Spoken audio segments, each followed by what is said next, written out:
안녕하세요, 보령입니다. 자, 오늘 이 시간에는 부지런TV의 귀한 분을 좀 모셨습니다.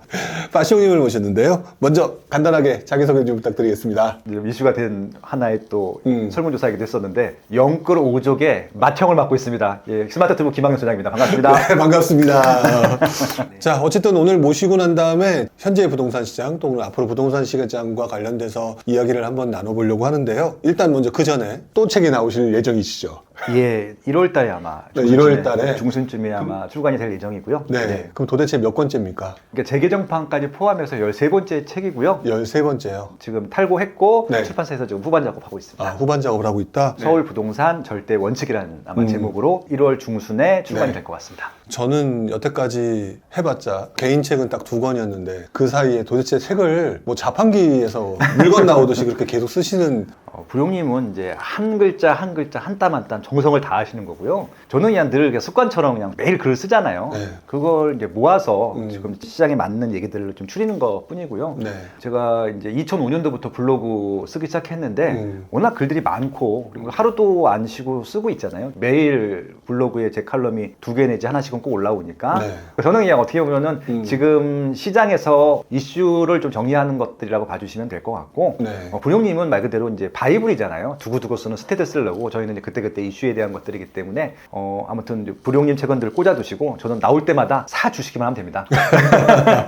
먼저 간단하게 책 어떤 내용이신지 좀 소개 좀 부탁드릴게요. 이번 책 빼고 12권의 책이 나왔는데 제일 많이 팔린 책이 2017년도에 나왔던 서울 부동산의 미래였습니다. 6년이 됐고 그래서 이제 그것들에 대한 개정판인데 5년 동안에 워낙 많은 일이 있었잖아요. 엄청 바뀌었죠. 과거의 서울, 그리고 현재의 서울, 그래서 앞으로 10년 후, 20년 후 펼쳐갈 서울의 방향성에 대해서 한 권으로 정리한 책이니까 뭐 교양 차원으로 읽으셔도 좋을 것 같고 재테크 차원으로도 활용하셔도 좋을 것 같습니다. 저도 그 내용을 좀 봤는데 그 내용을 보니까 앞으로 서울의 먹거리 또는 이제 우리가 투자할 곳 이런 것들이 조금 눈에 보이기는 하더라고요. 네, 그렇죠. 그래서 서울이 지금 어떤 위상인지를 좀 말씀드리고 싶었었는데 네. 아시다시피 지금 시장이 워낙 안 좋잖아요. 그렇죠. 안 좋을 때는 좋은 것들도 나쁘게 보이거든요. 맞아요. 그래서 실질적으로 이제 본질적인 가치에 대해서 말씀드리고 싶었고 네. 현재 가치도 중요하지만 확실시 되고 있는, 확정이 되어 있는 미래 가치를 절대 간과해서는 안 된다고 생각하거든요. 네. 그런 거 위주로 이것은 절대 놓치면 안 된다. 이런 것들 위주로 좀 방향성을 갖고 그렇게 좀 접근하자, 의사결정을 하자. 네, 그렇게 좀 제안을 드린 책입니다. 지금 말씀하신 것들 때문에 갑자기 또 생각이 났는데 지금 서울의 미래잖아요. 쉽게 말하면. 그렇죠. 그리고 요즘 시장 분위기는 안 좋다. 근데 바로 직전에 둔촌주공 청약 결과가 나왔어요. 네네. 이 내용을 가지고 되게 많은 분들이 설왕설래를 하시는 듯한 느낌을 좀 많이 봤거든요. 신문 기사나 이런 걸 보게 되면 좀 저조했다 이런 식의 표현이 좀 많이 있던데 네. 이 부분에 대해서는 어떻게 생각을 하세요?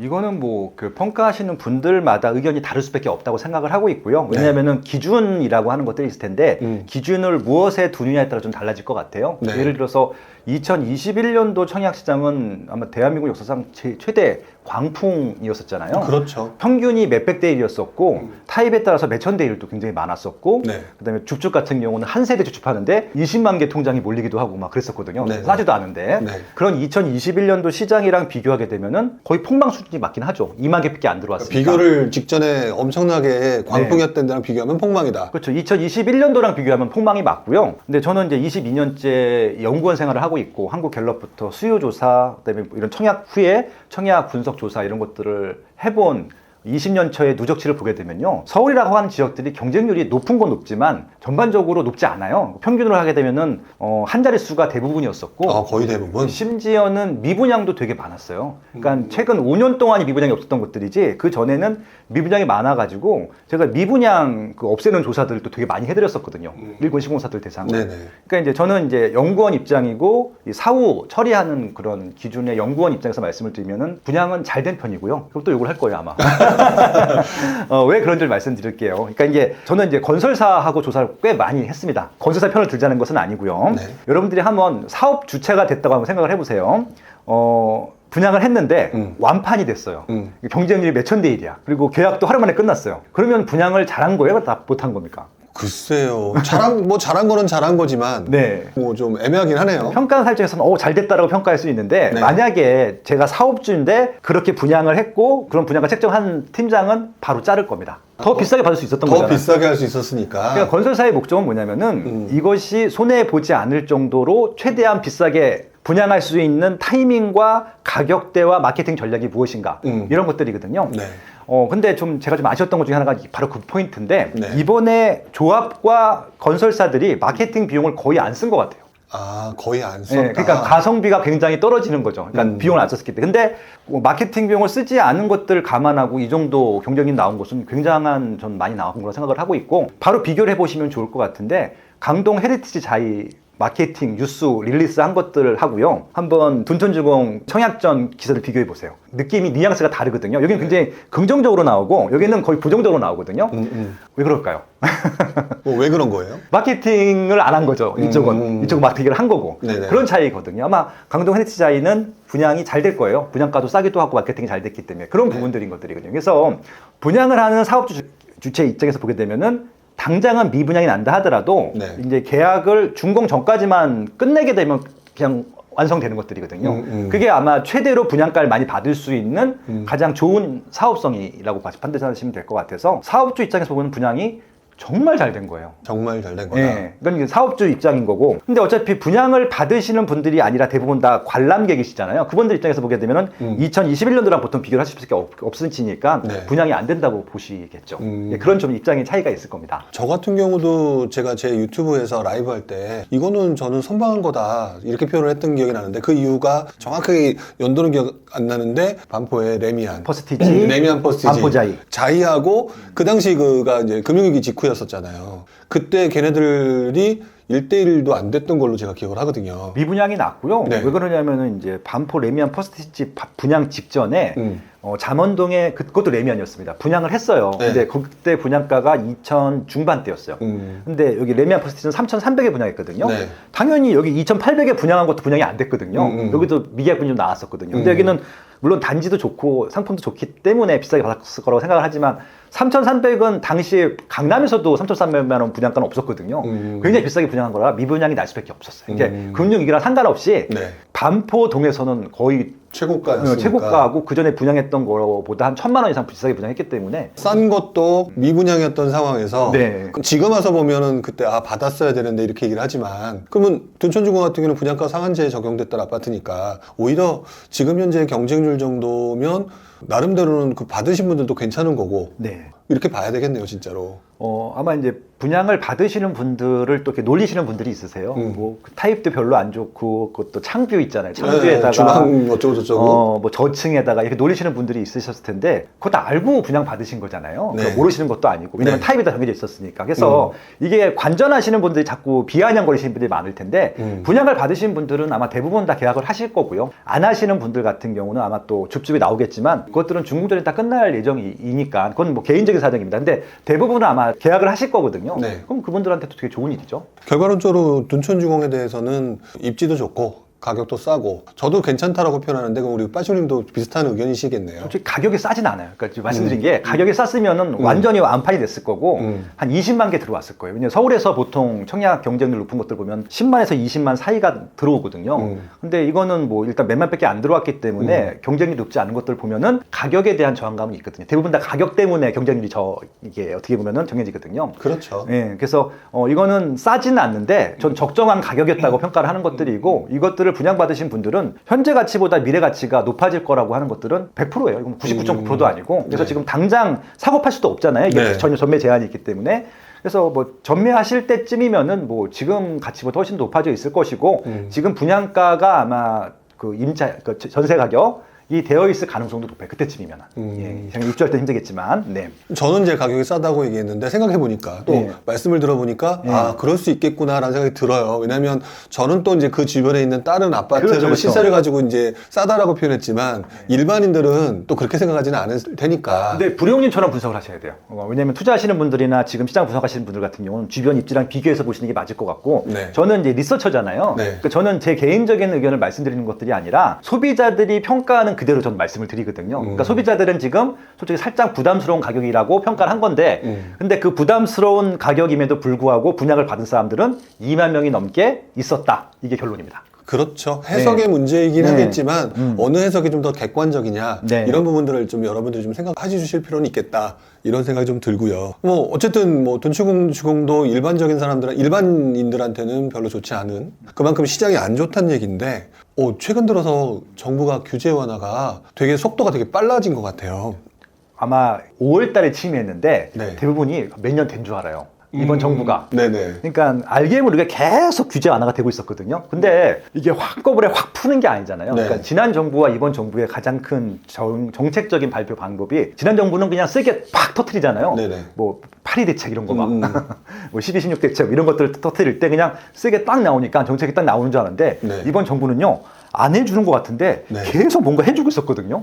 그러니까 규제적도 결국 다 풀었어요. 네네. 지금 그러니까 서울하고 경기도 5개 구군, 네. 시구밖에 안 남았거든요. 그것도 네. 아마 내년에는 더 풀릴 거라고 예상이 되긴 하는데, 그리고 그 외에 뭐 대출 규제, 세금 규제도 조금씩은 계속 풀어주고 있거든요. 그런 것들 보게 되면은 단기간에 굉장히 많은 규제가 풀렸다 이렇게 그러니까 평가할 수 있죠. 저도 되게 단기간에 규제를 많이 풀렸다라고 생각은 하는데 뭐 그렇게 크게 움직임이 없는 것 같으니까 사람들이 좀 많이 실망하는 것 같아요. 그렇죠. 이게 참 어려운 질문이고 답변일 텐데 그렇다면 앞으로 시장 분위기 어떻게 흘러갈 거라고 그냥 생각을 하시나요? 지금 여러 가지 이제 문제들도 있겠지만 이제 부장님이 늘 강조하시는 게 있습니다. 가장 중요한 건 이제 심리일 텐데 네. 심리 부분들이 지금 완전히 정말 꽁꽁 얼어붙었거든요. 그러니까 네. 이게 지금 제가 22년 동안 있었는데 22년 동안에 최고로 많이 올려 있는 것 같아요. 그러니까 이게 좀 가격 하락과 상승과 상관없이 관심들이 별로 없으세요. 그래서 이제 그런 부분들이 어떻게 풀려나갈 것인가. 그래서 이제 햇빛 정책을 아마 정부에서는 펼쳐야 될 것 같고, 시장에서도 햇빛 정책이 받는 만큼 풀려야 되는데, 이게 좀 여러 가지 요인들이 좀 꼬여 있어요. 그러니까 많은 분들은 이제 금리가 가장 큰 문제라고 생각하시는 분들도 있으실 텐데, 네네. 금리가 큰 영향을 준 건 맞는데요. 금리가 결정적인 건 아니고, 이제 그런 추세대로 가는 꽁꽁 어는 데 있어서 가속화한 것은 사실인 것 같습니다. 근데 네.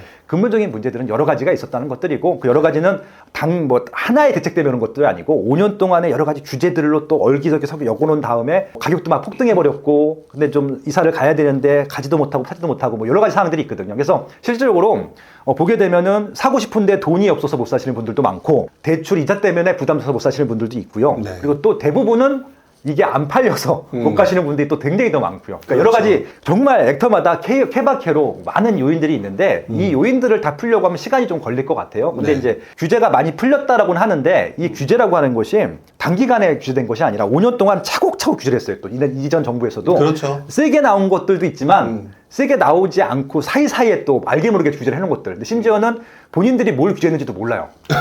왜냐면 이전에 규제 정책 상관없이 또 규제를 했기 때문에. 그래서 네네. 앞에 A랑 끝날 때 Z가 있는데 A랑 Z랑 논리적으로 안 맞는 규제들이 되게 많거든요. 그래서 그렇죠. 뭘 풀어나가는데 이쪽을 풀었는데 A가 안 풀린 거예요. 또 A를 푸니까 또 이쪽이 묶여있고 막 이런 상황이 있기 때문에 지금 규제가 한 1000개 있는데 한 100개 정도 풀린 거거든요. 아직 지금 100개 풀린 규제로는 정상화되는 시간까지는 시간이 걸릴 것 같고, 네. 다만 묶는 시간보다는 푸는 시간이 조금 덜 걸릴 것 같기 때문에 네. 조금 더 빨리 푼다고 하면은 한 300개나 400개 정도 풀렸을 때부터 좀 시장이 움직이지 않을까, 그렇게 좀 예측을 하고 있습니다. 그러면 지금 현재 모습만 가지고 사람들이 이거 시장이 너무 안 좋다, 끝났다 이렇게 말하기에는 아직 좀 시기상조라고 봐야 될 것 같네요, 진짜. 그러니까 지금 워낙 거래량이 없어서 거래량이 없는 게 지금 사지 못해서 없는 부분들이 있다고 말씀을 드렸잖아요. 네네. 뭘 보시면 아시냐면은 지금 대부분 하락 거래가 되고 있거든요. 네. 왜냐면 지금 거래가 되는 것들은 꼭 이사를 가셔야 되는 분들이나 이걸 꼭 매각을 하셔야 되는 분들이 그냥 매수자가 원하는 가격에 맞춰주는 겁니다.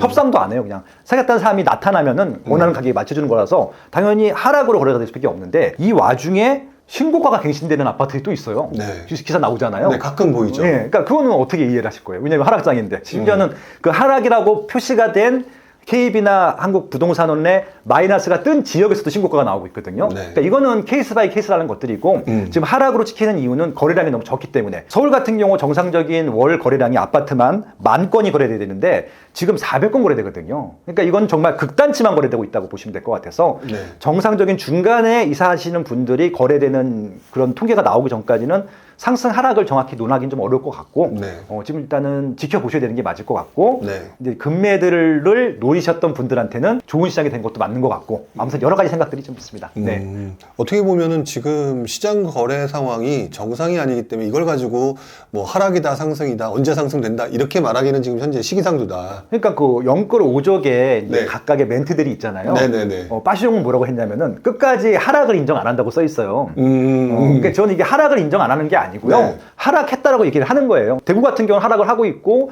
세종시는 정말 많이 빠졌고 대전도 많이 조정됐거든요. 네. 하락을 한 것들을 하락하지 않았다고 얘기하는 것이 아니라 네. 지금 정상적인 거래 갖고는 이것들이 지금 하락 거래가 되고 있긴 하지만 이게 뭔가 막 빠져들어가는 것처럼 하락은 아닌 것들이고요. 지금은 어쩔 수 없이 이사를 가거나 팔으셔야 되는 분들이 매수자의 입장에 가격을 좀 맞춰주고 있는 것 뿐이고 지금 본격적인 가운데 것들이 지금 거래가 안 되고 있기 때문에 이것들이 하락으로 거래가 되게 되면 그때는 하락장이 되는 것들인데 아직까지는 저는 좀 보고 있어요. 지켜보고 있습니다. 이 부분은 저랑 생각이 좀 많이 비슷하신 것 같아요. 저도 제가 이제 유튜브에 글을 올리거나, 그러니까 유튜브에 영상을 올리거나 글을 올리게 되면 너는 아직도 하락을 인정 안 했구나 라는 소리를 저도 가끔 댓글을 받아요. 그러면 이제 저도 이제 비슷하게 얘기를 하거든요. 하락을 인정하는 게 아니라 지금은 구조적으로 떨어질 수밖에 없는 가격으로 진행되고 있는 상황이기 때문에 이 상황에서 무엇인가 하락이라고 얘기하기에는 지금은 판단을 하기가 되게 어려운 시장이다. 이렇게 얘기를 했는데 저랑 비슷한 부분으로 얘기를 해주시니까 저도 왠지 조금 답답함이 가시는 듯한 느낌이 들어요. 자, 이제는 조금 냉정하게 지난 한 광풍이 불었던 시기를 조금 돌아봐야 될 것 같아요. 2020년, 2021년 엄청난 광풍이 불었잖아요. 부동산 시장에. 네. 그때 좀 투자하신 분들이 속상한 마음에 저희 같은 사람들한테 되게 안 좋은 얘기를 좀 많이 하시는데 어쨌든 그 이유 중에 하나가 또 무리한 투자를 하다가 힘들어 하시는 분들이 많은 거잖아요. 그렇죠. 이렇게 힘들어진 상황 도대체 어떤 이유 때문에 이런 결과가 나타났다고 생각하시나요? 이건 좀 길게 얘기할 수밖에 없는 일일 것 같은데 그나마 좀 간단하게 말씀을 드리면 기본적으로 저는 이제 통계를 다루는 사람이고 통계 분석을 하기 때문에 이제 각 그런 집단들 그룹핑을 해가고 하는데 그에 대한 전체 구성비가 몇 프로인지가 중요할 텐데 한번 여러분들 주변에 영끌을 해서 곤란을 겪고 있는 사람들이 한번 있는지 한번 일단 확인을 해보세요. 생각보다 없어요. 그러니까 이게 언론의 하나의 어떻게 보면은 좀 맹점이기도 한데 정상적인 것들은 기사를 안 씁니다. 극단치만 기사 쓰는 거잖아요. 지금도 하락을 했다고 하는 이유 중에 하나가 하락 거래가 된 것들만 얘기하고 있으니까. 왜냐면 메인 90%는 거래가 안 되고 있거든요. 그럼 네네. 거래가 안 되고 있습니다. 너무 재미가 없으니까 하락을 했다라고 해야지 클릭을 하거든요. 네네. 그렇기 때문에 그런 부분이라고 보시면 될 것 같고요. 영끌을 한 사람들이 없다는 게 아니라 정말 극히예요, 극히. 그러니까 이게 좀 1%나 2%도 안 될 거예요. 워낙 특이한 사례고 정말 드라마틱 하잖아요. 올라가는 때 딱 잡았던 것들. 그러니까 네. 모든 대출을 다 끼워 맞춰서 샀는데 이렇게 꼭지였어. 드라마틱한 상황들을 즐기고 있는 것이 아닌가 하는 생각이 들기도 합니다. 네.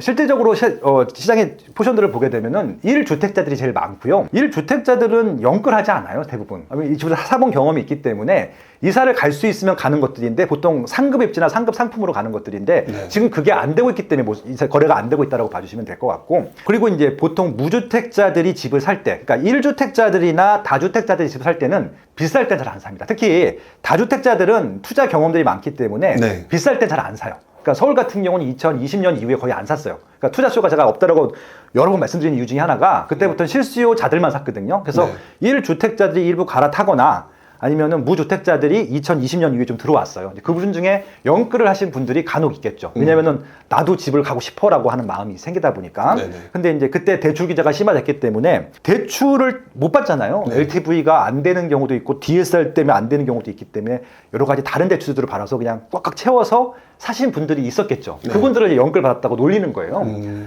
근데 한번 생각을 해보세요. 영끌 받았다고 일단 가정을 할게요. 그분들이 단기 투자로 샀을까요? 대부분은 실거주 목적이라고 제가 말씀드렸잖아요. 실거주 목적들은요, 그냥 적당히 버티세요. 그러니까 이제 진짜 말도 안 되는 대출을 받았다. 그건 제가 어떻게 해드릴 수 있는 것이 아니라 네네. 그것들은 파는 게 맞죠, 당연히. 근데 네. 그런 분들은 생각보다 많지는 않을 것 같고요. 대부분은 한번 사게 되면은 최소한 5년, 10년은 거주하시는 분들이거든요. 옛날에도 그랬어요. 그러니까 말도 안 되는 대출 받는 것들은 저희가 구제할 대상은 아닙니다. 그것들은 욕심이기 때문에. 근데 이제 평소 때 안 사다가 2021년도에 산 사람들을 그냥 단순히 영끌이라고 평가를 하기에는 100% 대출로 사시는 분들이 그 길기 일부 있긴 하지만 그것들은 정말 일부고요. 99.9%는 그냥 부담스럽죠. 이자가 올라갔으니까. 네. 2020년도 대출 받았던 분들보다 2022년도 대출 받는 분들은 거의 2배 이상 올랐으니까 힘들 텐데 그거 감안하고 사셨을 가능성이 높아요. 그러니까 물론 이제 원래 대출이자가 200만 원이었는데 400이다. 이런 부담이 되겠죠. 그럼 네. 판단을 좀 해야 되는 경우들이 생기긴 하지만 대부분은 대출을 또 풀로 받는 경우도 그렇게 많지는 않거든요. 서울이 거래가 많지 않았기 때문에. 그래서 이제 제가 지금 굉장히 이거 좀 단순하게 말씀드릴 건 아닌데 생각보다 영끌이 적다는 걸 하나 말씀드리고요. 영끌하신 분들은 그건 어쩔 수 없는 부분들이라고 생각하고 있고요. 그리고 아마 여러분들이 영끌했다라고 판단하시는 분 중에 대다수는 영끌이 아니라는 말씀이고 부담스러운 것은 사실이지만 그냥 가져갈 거예요. 아마 그냥 그렇게 좀 이해하시면 될 것 같고요. 네. 이 시장에서 결국은 어느 포인트에 뉴스에 나오고 전문가들이 어떤 포인트 갖고 네. 이야기를 하는지 그것들만 여러분들이 좀 인사이트로 좀 발라내시는 좀 어떻게 보면은 조그만 노력을 해주시면은 시장이 그렇게 좀 뭐 비관적이거나 그렇게 보지는 않을 것 같다는 생각이 듭니다. 네. 그러면 생각보다 영끌이 많지 않다라고 판단을 하시는 거고 네. 그리고 그분들이 상당수가 또 버틸 가능성이 높기 때문에 어떻게 보면은 그렇게 큰 뭐 하락이라든지 이런 부분들은 좀 어렵지 않나 이렇게 생각하시는 부분도 있겠네요. 그렇죠. 그러니까 일단은 뭐랄까요. 지금 최근에 보통 이사를 갈 때는 상급 입지, 상급 상품으로 이사를 가는데 네. 지금 그게 끝나 있어요. 정지가 돼 있다는. 그래서 거래량이 없는 것들이고. 네네. 근데 지금 하향 입지, 하향 상품으로 가시는 분들이 있거든요. 그분들은 영끌을 했을 가능성이 있죠. 버티지 못하다 보니까. 근데 네네. 그 영끌이 정말 풀 대출을 받아서 영끌한 것이 아니라 지금 대출이 부담스러운 거예요, 이분들은. 그러니까 이제 지금 전세자금 대출도 많이 받으셨잖아요. 네. 그러니까 전세로 안 가고 최근에 월세로 가는 이유 중에 하나가 그것들은 영끌 대출을, 그러니까 영끌을 투자하신 분들이 아닌데 그냥 부담스러운 거예요. 그러니까 때문에 하향으로 가시는 것 뿐이죠. 네네. 전세에서 월세로 혹은 아파트에서 비아파트, 다세대 빌사, 그리고 또 입지를 바꾸기도 하시잖아요. 네. 그런 것들은 영끌과 상관없이 그렇게 하향이 되고 있거든요. 그러니까 네. 영끌 대출을 받아서 당장 팔아야 되는 사람들하고 네. 지금 하향으로 가시는 분들하고 똑같은 사람이라고 생각하시면 안 돼요. 그러니까 그건 좀 다른 것들이고 둘 다 고통스럽긴 하지만 오히려 그냥 평소 때 갖고 있었던 일반적인 조건이었었는데 대출이자가 올라가서 제가 부담스러운 사람들이 많아진 것들이지 네. 영끌한 사람들이 2021년도 사신 분들이 시장의 대다수다 이렇게 하는 건 정말 오해라고 생각을 합니다. 예. 알겠습니다. 근데 또 한편으로는 네. 전문가분들이 이야기한 것 중에 2022년 올해 초반 또는 작년 말에 예상했던 거와 많이 다른 부분이 지금 현재 나타나고 있는 것 같아요. 가장 대표적인 것 중에 하나가 올 하반기에 전세 가격이 움직일 것이다. 이런 내용도 분명히 있었잖아요. 그리고 실제로 솔직하게 고백을 하지만 저 역시도 전세 가격이 움직일 거라고 봤었거든요. 근데 오히려 전세 가격은 떨어지고 월세 가격이 올라가는 그런 현상이 나타나고 있는데 2022년 초 전문가들이 예상했던 전세 가격 상승이 지금 일어나지 않은 이유는 본인께서 어떤 것 때문에 가장 크게 나타났다고 보시나요? 그러니까 이게 전세 문제도요 단순하게 그냥 전체를 뚱 쳐서 보시면 안 될 것 같고 네. 다 쪼개셔야 돼요. 왜냐면은 지난 5년 동안에 정말 말도 안 되는 짓들이 많이 생겼는데 그 중에 하나가 임대차 입법이었었거든요. 네.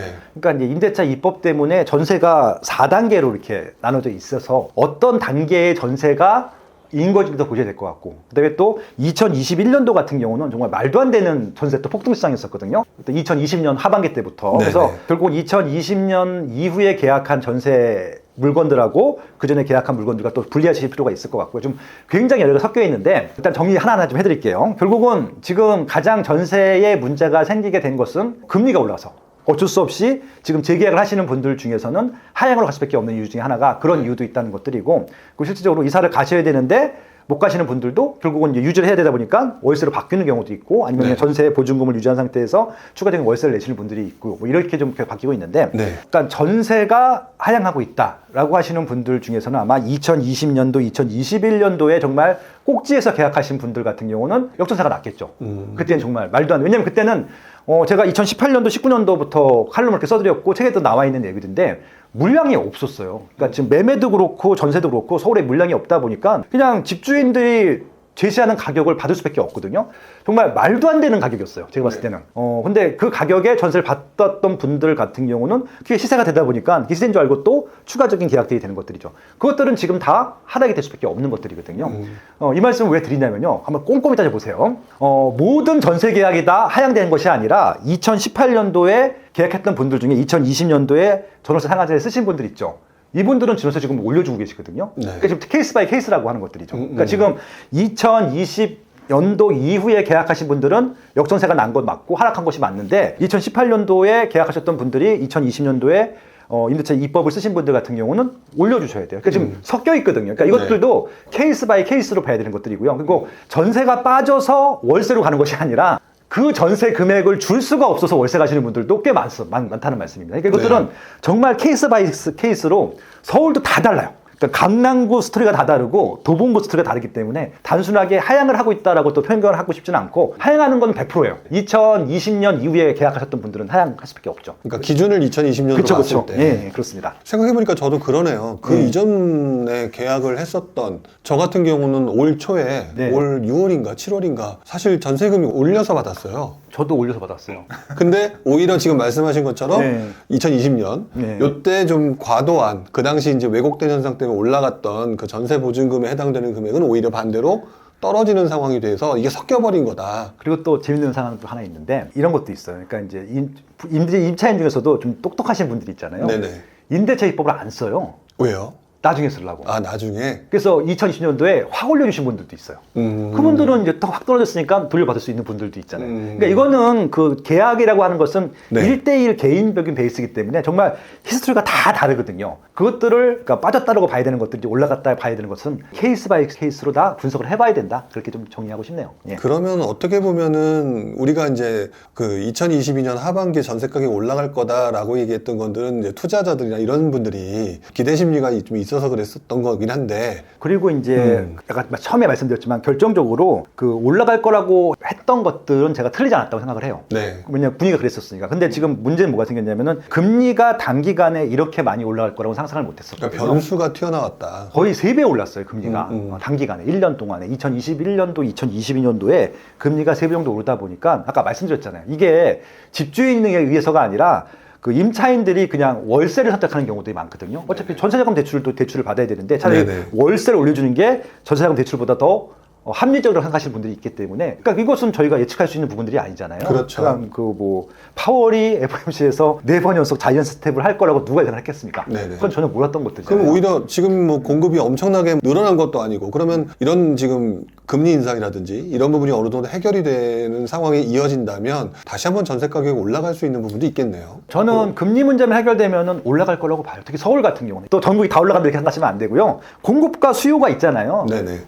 서울은 늘 대기 수요가 있거든요. 서울이 지금 수요가 없어 보이는 것은 비싸기 때문에 그렇지 다른 이유는 없어요. 근데 비싸기 때문에 자기가 할 수 있는 조건 내에서 선택을 하는데 지금 서울을 선택할 수 없는 조건의 분들이 많으신 거라고 봐주시면 될 것 같거든요. 근데 네네. 이제 다시 한번 정상적인 시장이 되면은 서울은 또 대기 수요가 많기 때문에 또 들어오려고 하겠죠. 근데 서울은 또 공급이 한정돼 있으니까 올라갈 수밖에 없는 것들이고 그러니까 지금 또 크게 조정이 되고 있는 것들은 또 바닥을 또 빨리 치게 되면 또 반등할 가능성이 높은 것들이고 그렇게 봐야지 지금 단기간에 몇 건 거래가 됐다는 이유만으로 이렇게 지속될 것이다. 그렇게 전망하는 것은 좀 옳지 않은 전 전망입니다. 그러니까 현재로서는 조금 역전세 난도로 발생하는 건 맞지만 그쵸. 예. 시간이 지나면 어느 정도 다시 원래대로 회복할 가능성이 좀 높다 이렇게 봐도 되겠네요. 그렇죠. 알겠습니다. 자, 그리고 지금 이제 전반적으로 큰 그림에 관련된 얘기를 했었는데 이제부터는 조금 더 구체적으로 좀 들어가 봐야 될 것 같아요. 예전부터 우리 빠시용님 하면 입지 전문가라는 이미지가 상당히 강하죠. 최근같이 뭐 가격이 떨어진다 언론에서 계속 나오고 있는데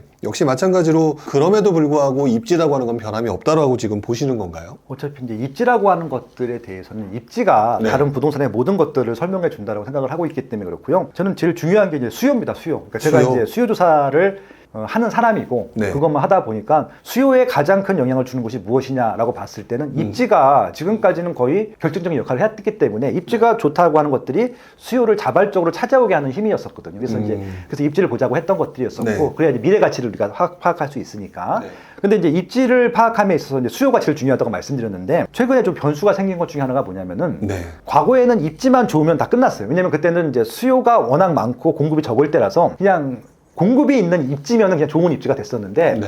지금은 공급이 점점 많아지다 보니까 이제 물건 중에서 선택을 할 여지가 생긴 거예요. 과거보다는. 그래서 실질적으로 예를 들어서 상품성이 좋은 것들을 선택하는 비중도 높아졌죠. 그러니까 이게 뭐냐면은 입지가 살짝 떨어졌는데 상품이 좋아. 그러면은 과거 같으면은 상품이 떨어져도 입지가 좋은 걸 선택했는데 최근에는 입지가 살짝 떨어져도 상품이 좋은 걸 선택하는 사람들이 생겼어요.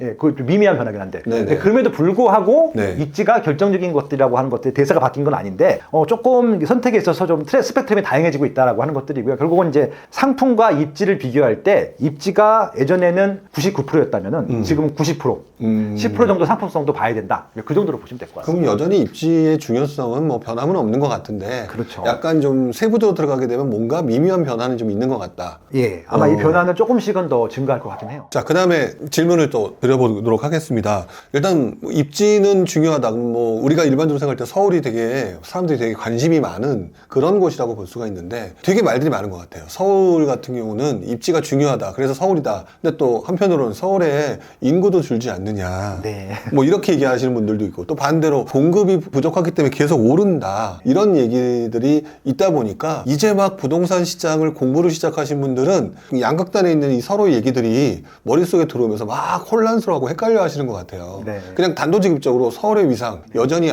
계속 될 거라고 보시나요? 그러니까 이제 입지가 좀 어떻게 보면 옛날에 판단하는 기준하고 지금은 좀 달라졌다고 판단을 하는데 그래서 이번에 썼던 책이 서울 부동산의 절대 원칙이라는 책이었었고요. 네네. 서울을 어떻게 정의하느냐에 따라서 네. 서울의 사람들이 왜 서울을 선택하고 있고 서울의 정의를 어떻게 해야 될 것인가부터 좀 다시 정의를 했는데 과거에는 그러니까 서울이라고 하는 것이 수도가 된 것은 조선시대부터잖아요. 네, 그렇죠. 그때는 종로구만 서울이었거든요. 그래서 중국까지 됐다가 또 일제강점기 때 서울 강북 지역과 영등포 일부가 영등포. 되고 그래서 이제 커지잖아요. 그래서 지금의 25개국 형태가 된 것이 몇십 년 안 됐어요.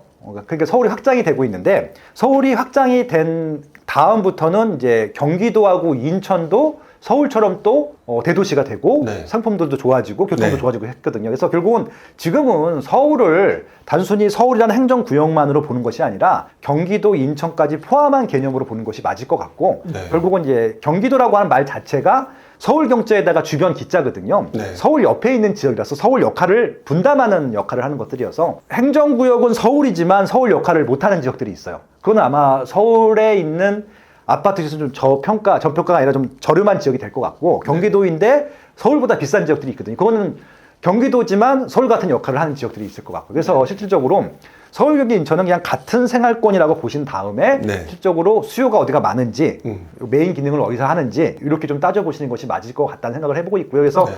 서울의 영역을 단순히 서울 행정구역뿐만이 아니라 네. 좀 크게 확대하셔서 보시는 게 맞지 않을까 그렇게 좀 제안을 드리고 싶네요. 어떻게 보면 꼭 서울뿐만 아니라 경기도 또는 인천도 역시 확장돼서 충분히 볼만한 곳이다 이렇게 평가를 그렇죠. 하신다는 건데 그래도 조금 더 구체적으로 사람들이 아마 빠숑님이 이런 얘기를 한다 그러면 어디가 좋아요? 라고 물어보시면 되게 많으실 것 같아요. 예. 아까 뭐 2040 서울계획도 잠깐 언급을 하셨잖아요. 네네. 책에도 그 내용을 쓰셨다라고 하는데 네. 그럼 나름대로 뭐 구체적으로 서울이라면 앞으로 발전 가능성이 있는 곳, 뭐 지금 발전 가능성이 있다라고 하면은 앞으로 가격이 더 오를 수 있잖아요. 그렇죠. 그럼 서울에 어떤 지역이 좀 요즘에 유망할지 또는 경기도 수도권 지역, 인천 지역 같은 경우는 네. 본인이 보시기에는 어떤 식으로 어느 지역이 좀 더 발전하게 될지 아마 이런 부분을 얘기해 주시면 많은 분들이 좀 좋아하실 것 같다는 생각이 들어요. 네, 뭐 이건 뭐 방향성은 정해져 있고요. 그래서 네. 디테일하게 좀 이제 볼 필요가 있기 때문에 제가 썼던 것들이고 칼럼이나 강의를 하고 있던 것들인데 일단 인천에 대해서는 제가 인천 부동산의 미래라고 한 책이 있습니다. 네. 거기에 이제 인천 미래를 다 썼는데 굳이 이렇게 시기도 안 좋고 그냥 올해 나온 책인데 네. 인천이 가격이 빠지는데 왜 책을 썼냐고 말씀하시는 분들이 있는데 저도 들었었어요. 네. 근데 인천이라고 한 지역이요. 네. 그러니까 이게 다 빠지고 다 올라가고 이게 동시에 그렇게 되는 것이 아니라 오르고 내리고를 막 하다 보면은 어느 것은 빠지고 어느 것은 계속 올라가는 지역들이 있을 겁니다. 결국은 네네. 이렇게 빠지는 시기에 컨택을 해야 될 부분들이 있는 것들이기 때문에 네. 인천 방향성이 이렇게 가기 때문에 이 시점에선 지금 오히려 가장 아마 여러분들 일생에 있어서 가장 저렴하게 진입할 수 있는 마지막 시기가 될 것 같다라고 제안을 드린 겁니다. 네. 인천의 모든 지역이 아니라 네. 인천의 한 3분의 1밖에 안 될 거예요 아마 인천 그렇죠. 그래서 오히려 지금 올해나 내년 시기에 인천을 전략적으로 공략하자라는 취지로 이런 부동산을 공략하자라고 쓴 책이 네. 인천 부동산의 미래였었고요. 서울도 마찬가지가 될 텐데 서울이라고 하는 입지를 설명드리려고 하면은 제가 예전에 정규 강의 서울만 한 것만 하더라도 7주 정도 했었거든요. 네네. 약간 이 짧은 시간에 다 말씀 못 드린다는 말씀을 좀 드려보고 싶고요. 근데 이제 방향성은 보고 가시라는 말씀을 드리고 싶은 겁니다. 결국은 서울을 사람들이 좋아하는 이유는 가장 살기 좋다는 얘기죠. 가장 살기 좋다는 말 자체에도 여러 가지 의미가 들어있을 텐데 일단 일자리가 많고요. 그리고 일자리 외에도 거주하거나 아니면은 쇼핑을 즐기거나 아니면은 뭐 다른 생활 할 때 거의 모든 측면의 어떻게 보면은 기반시설이라든지 그다음에 또 우리가 편리하게 살 수 있는 부분들이 다 갖춰져 있는 것들이거든요. 그래서 결국은 다 갖춰져 있는 입지들 같은 경우는 단기간 조정이 있을 줄 모르겠지만은 네. 궁극적으로 우상하는 것들은 문제가 없다는 말씀을 드리고 싶은 겁니다. 그러면은 일단 정점을 말씀드려요. 정점은 그냥 강남이에요. 근데 물론 강남구도 동이 많고 입지가 정해져 있기 때문에 강남과 다 똑같이 비싸고 다 싼 것은 아니고요. 거기서도 핵심 입지가 있을 거잖아요. 그런 부분들을 그런 좀 관점으로 일자리라든지 여러 가지 사람들이 자발적으로 차지하게 하는 요인들이 뭔지 네. 그런 것들 다 정리해 드렸으니까 그런 것들 찾으시면 좋을 것 같고요. 기본적으로 해서 일단 일자리가 제일 중요하고 근데 일자리도 그냥 일자리가 아니고요. 사람들이 좋아하는 일자리에 되는 것들이고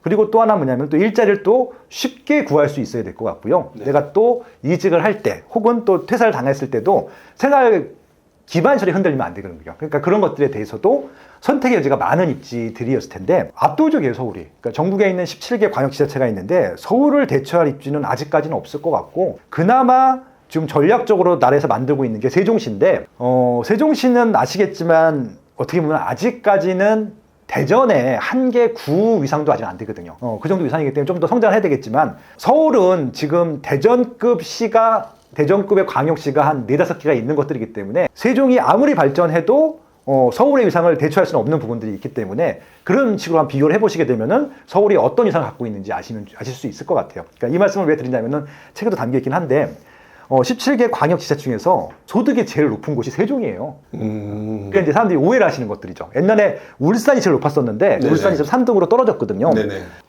서울이 2등이고 네. 세종시가 1등인데 그러면 이제 세종시에 투자해야 되는 것이 아닙니까? 세종시에 투자하셔야 되는 게 맞아요. 맞는데 일단은 거기는 상향 평준화가 되어 있는 것들인데 절대 양으로 따지게 되면 아까 말씀드린 대로 세종시 같은 경우는 대전의 5분의 1도 안 되는 것들이고요. 대전시는 서울의 5분의 1이 안 되기 때문에 이게 규모가 게임이 안 되는 거예요. 그러니까 기본적으로 세종시가 가면은 다 잘 살 수 있는 것은 아니잖아요. 근데 네네. 서울은 가면은 적당히 중간만 해도 잘 살 수 있는 그런 여건들이 있는 것들이잖아요. 그런 관점으로 접근해 보시게 되면은 그런 것들이 모여있는 서울의 입지들이 아마 미래 가치가 높을 것이다 라고 판단할 수 있는 부분들일 텐데 중요한 것은 아까 서울만 또 서울이 아니라고 말씀드렸잖아요. 그런 역할을 할 수 있는 경기도도 있고 인천도 있으니까 그렇게 좀 선별적으로 한번 전략적으로 공략적으로 한번 접근해 보셔라 라고 좀 제안을 드리고 싶습니다. 네. 얘기 속에서 인천 얘기가 좀 많이 나왔어요. 네. 정말 많은 분들이 얘기하는 게 교통이 그래도 서울로 진입하기에 좋고 가성비도 좋고 그런데 입주 물량이 너무 많아. 결국 그것 때문에 지금 인천 가격이 떨어지고 있는데 그쪽에 대해서 고민하시는 분들 이거 그래도 요즘에는 좀 불안해서 못 들어가겠어. 그런 분들한테도 인천 그럼 괜찮다라고 말씀을 확실하게 해주실 수 있는 건가요? 그러니까 인천의 모든 지역이 다 괜찮다는 말씀은 아니라고 네, 말씀드렸습니다. 그렇겠죠, 아무래도. 아마 이제 이렇게 보시면 될 것 같고요. 저 인천이 그나마 희망이 있는 이유 중에 하나는요. 네. 인천 자체 수요의 성장도 있지만 그보다는 서울의 인구가 주는 거 아까 말씀하셨잖아요. 네네네. 서울의 인구가 왜 줄까요? 집이 없기 때문에 주는 거거든요. 세대수는 분화되고 지방에서 계속 1인 가구, 2인 가구들이 올라가는데 네. 그들을 수용할 만한 집이 없어요. 재건축 재개발하는데 집이 주나요? 예, 줄어요. 왜냐하면은 재개발 같은 경우는 한 가구가, 그러니까 다가구 주택 같은 경우는 보통 9세 정도 사는데 그 아파트 한 채밖에 안 주거든요. 그럼 나머지 8가구는 나가야 되는 것들이거든요. 네네. 예전에는 대가족이었지만 지금 핵가족 되면서 세대 분화가 되면서 집은 2배, 3배가 필요했는데 재건축 재개발해서 증가시킨다 하더라도 3%, 2%밖에 증가하지 않거든요. 그럼 나머지는 나가야 돼요. 그러면 나간다는 얘기는 뭐냐면은 경기도나 인천으로 이사를 간다는 얘기고 서울은 계속 인구가 줄 거예요. 제 생각에는 900만도 깨질 가능성이 높다고 봐요. 지금 1070만 찍었다가 빠져서 좀 950만까지 내려왔거든요. 네네. 900만도 깨질 가능성이 높다고 봅니다. 그 이유는 서울이 나빠서가 아니고 서울에 수요가 없어서가 아니라 서울에 집이 없어서예요. 결국은 서울 수요를 받을 수 있는 경기도, 인천이 되게 중요하다고 말씀을 드리는데 경기도는 아까 말씀드린 대로 서울보다 비싼 경기도가 많아요. 지금 규제 지역 지금 지정되어 있는 과천, 그다음에 성남, 분당구나 수정구 그리고 하남, 광명 같은 경우는 서울의 중상위권 지역과 시세가 똑같거든요. 거기는 이미 서울 이상 지역으로 생각하시면 될 것 같아요. 근데 인천은 뭐가 좋냐면요. 그렇게 많이 오른 지역들도 싸요. 그게 인천의 가장 큰 매력일 텐데 서울에서 밀려나시는 분들이 그 지역으로 갑니다. 왜? 경기도로 밀려나야 되는데 경기도 주변은 이미 비싸거든요. 그래서 경기도 들어갈 수 없어요. 경기도 들어갈 수 있는 능력이 있는 분들은 서울로 갔겠죠. 네. 그러다 보니까 서울 출퇴근이 가능한 거리 혹은 서울 출퇴근이 가능한 교통망이 갖춰진 인천 지역 같은 경우는 그리로 갈 가능성이 높아요. 근데 네. 최근에 왜 시세가 많이 빠졌느냐? 빠진 것들 잘 보세요. 오른 것만 빠집니다. 예를 들어서 검단 신도시 가면요. 시세가 빠졌다라고 하는데 잘 보세요. 여기에 분양가 대비 빠지는 아파트가 하나도 있는지 보세요. 분양가 대비는 빠지지 않았던 것 같아요. 그러니까 피가 많이 붙었기 때문에 빠지는 것이지 분양가보다 빠진 단지는 없을 겁니다. 없을 수밖에 없는 이유가 평당 1,000만 원 초반대에 분양을 했거든요. 근데 지금 건축비가 얼마냐면요. 뉴스 찾아보시면 나올 겁니다. 강북의 모 아파트 최근에 건축비가 나왔는데 이건 뭐 단지마다 다르긴 합니다.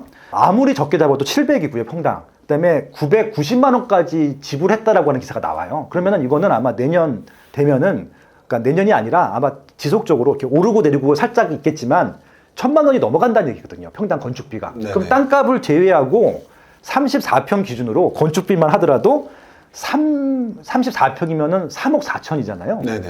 그럼 그 이하는 빠지기가 어려운 거잖아요. 그렇죠. 옛날 구축 빼고는, 신축 네. 같은 경우는. 근데 지금 인천에 분양하는 게 그 정도 수준이란 말이에요. 3억대, 4억대 분양을 하고 있는데 더 빠지기가 어렵잖아요. 근데 거기서 만약에 서울과 연결되는 교통망이 있어요.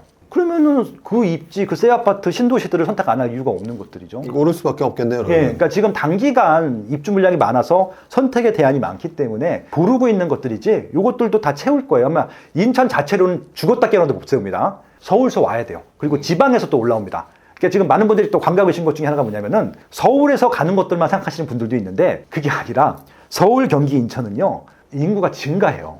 지금 인구가 감소하는 것은 지방이지 서울, 경기, 인천 수도권이라고 하는 지역은 계속 인구가 증가하고 있거든요. 네.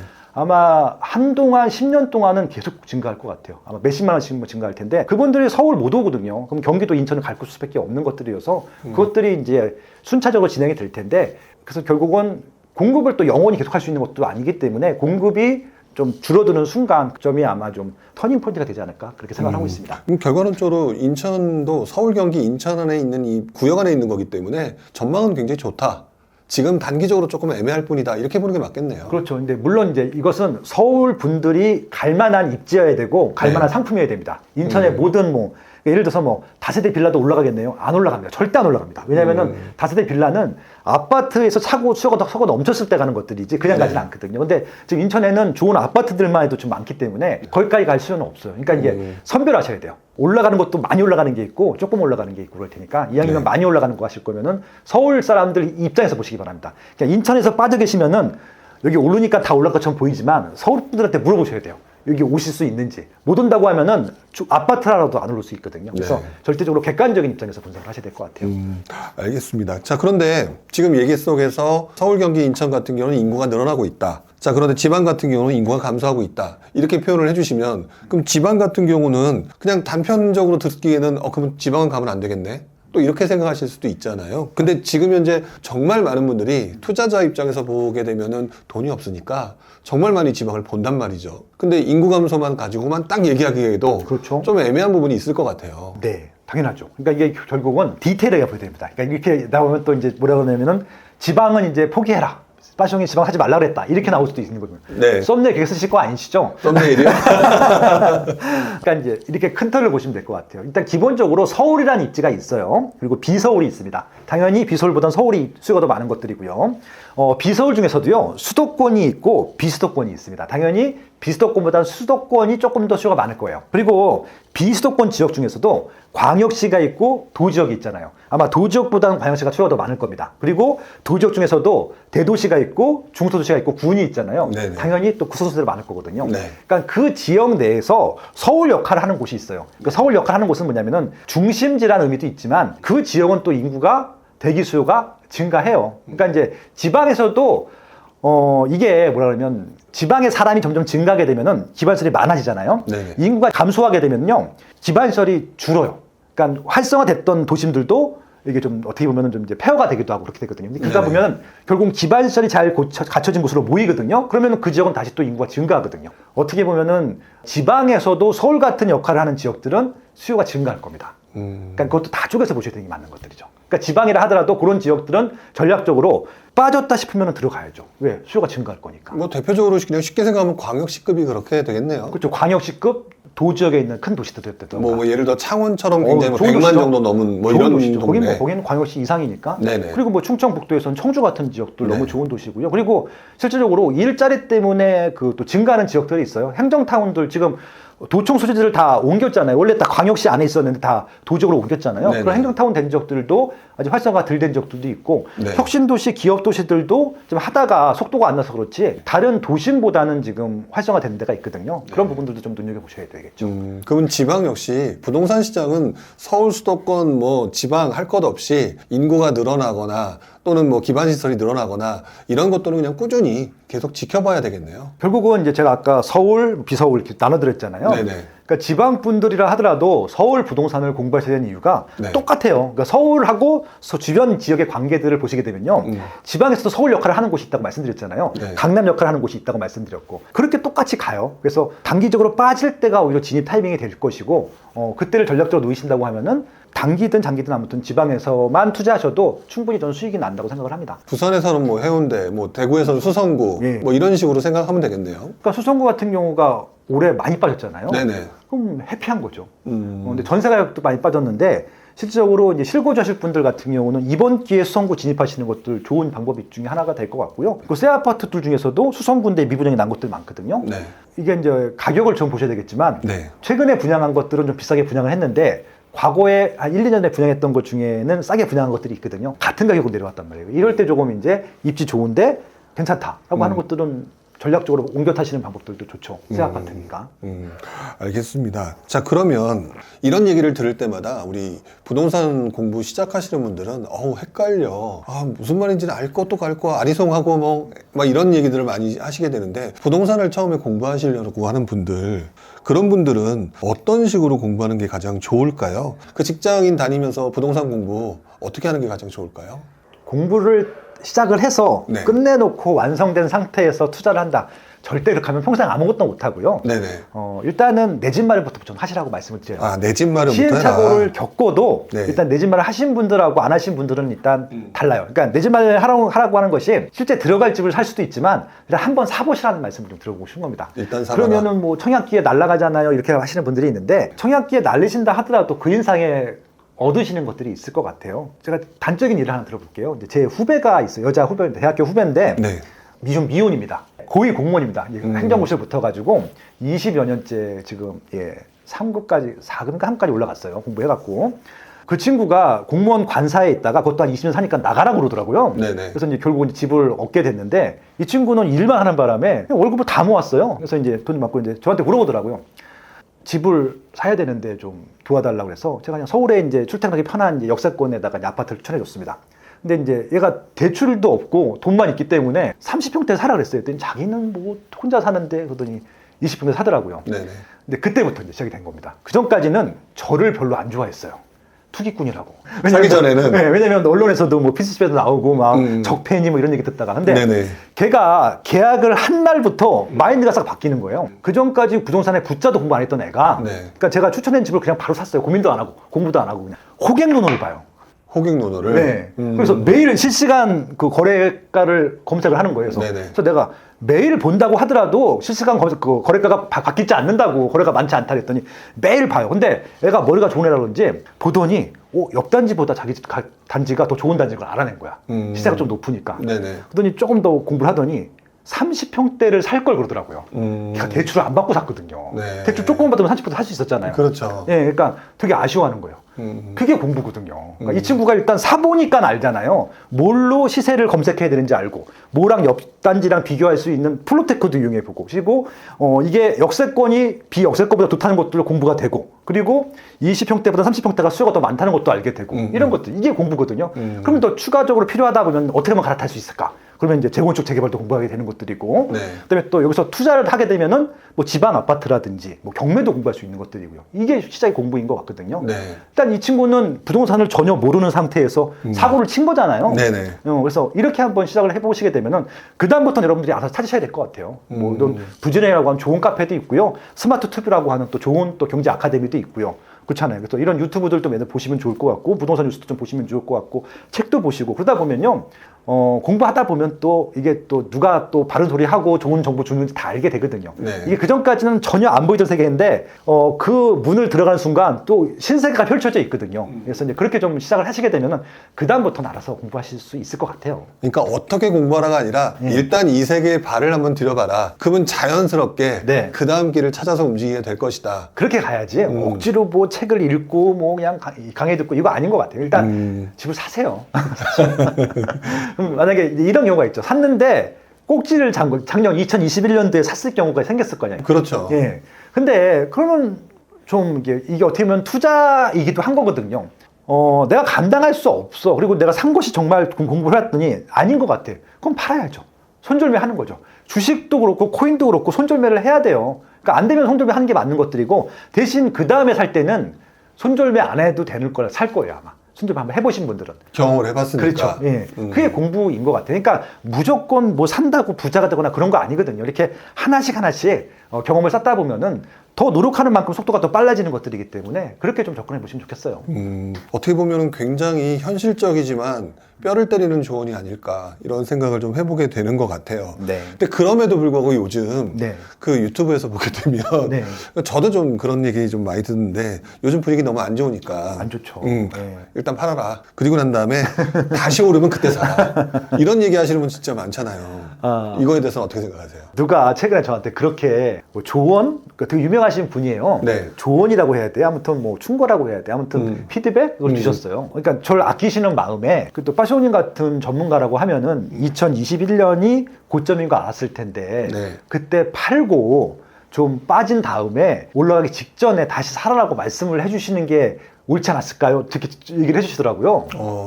그거는 그렇게 말씀드릴 수가 없죠. 왜냐면은 이게요, 주식 같은 경우 단타를 치죠. 그러니까 샀다 팔았다가 하루에도 수십 번 되는 그런 상품들이 있습니다. 그런 상품들을 분석해서 사라 팔아를 제안하신 분들이 애널리스트들이고 금융 전문가들일 텐데 그분들도 그렇게 말씀 못 하세요.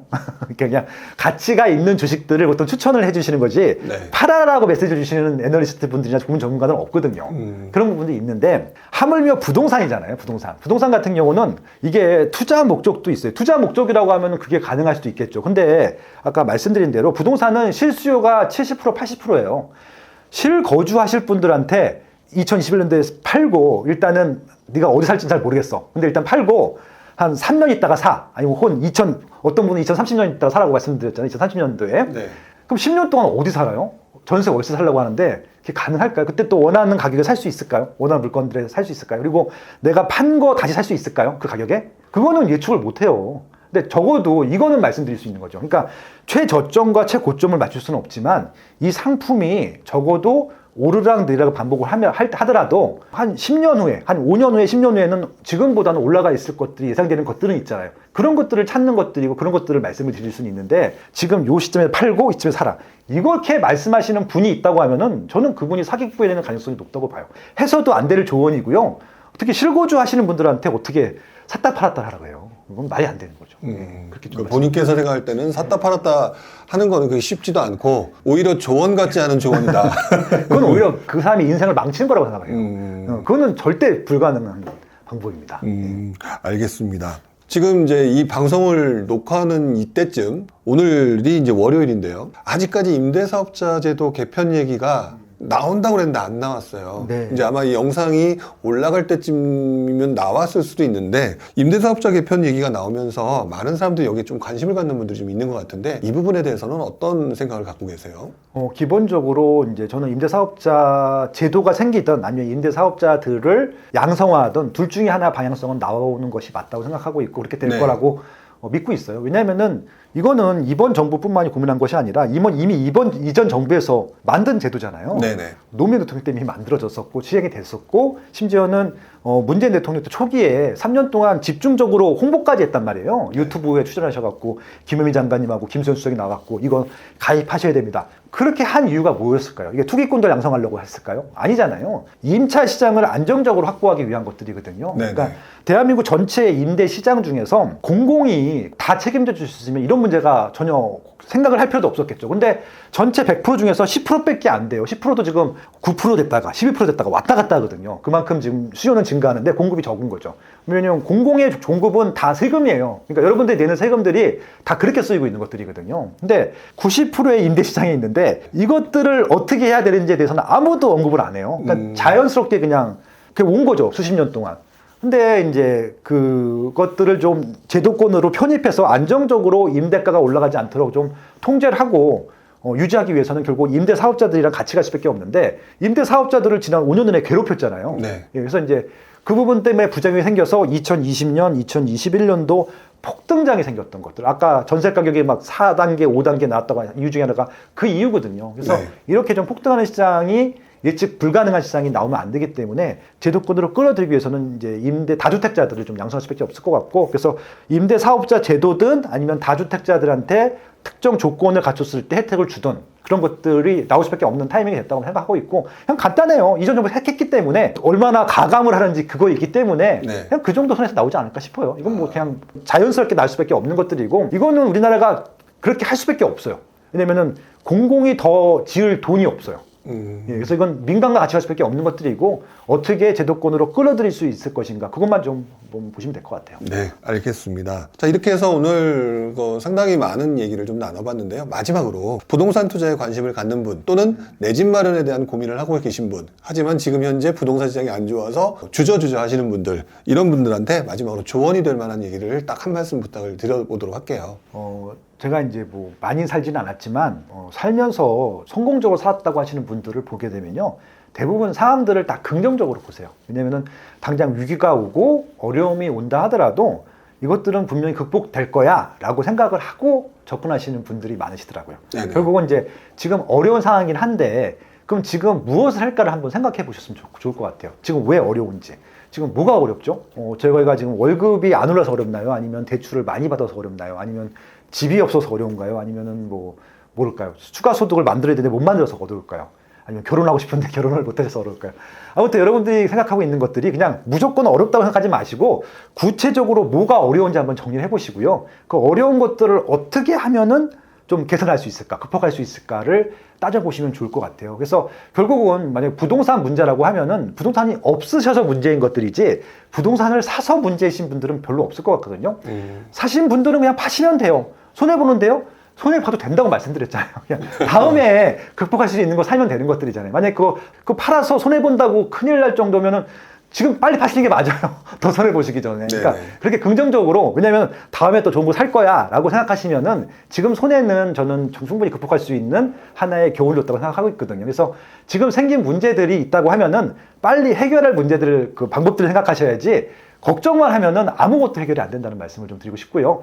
해결하기 위해서 여기 부지런 카페나 부지런 TV나 제가 운영하고 있는 스마트 TV나 좋은 양질의 콘텐츠를 제공하고 있으니까 좀 많이 좀 봐주시고 같이 손잡고 갈 수 있는 그런 좀 마음가짐 가졌으면 좋겠다라고 좀 제안을 드리고 싶습니다. 네, 이렇게 해서 이제 여러분들한테 많은 조언의 말씀을 좀 해주셨는데요. 어쨌든 요즘같이 어려운 시장에 이렇게 조금 더 객관적으로 생각할 수 있고, 그 다음에 여러분들한테 좀 더 냉정한 조언을 해줄 수 있는 분들을 찾아서 많은 이야기를 좀 들어보시는 게 여러분들한테 굉장히 큰 도움이 될 거라는 생각을 좀 해보게 됩니다. 여러분들한테 조금 많이 도움이 되는 영상이 됐으면 좋겠다는 생각을 해보면서요, 오늘 어려운 자리 해주셨는 우리 빠시오님께 다시 한번 감사의 말씀 드리겠습니다. 오늘 나와주셔서 감사드립니다. 초대해 주셔서 감사합니다. 네. 고맙습니다.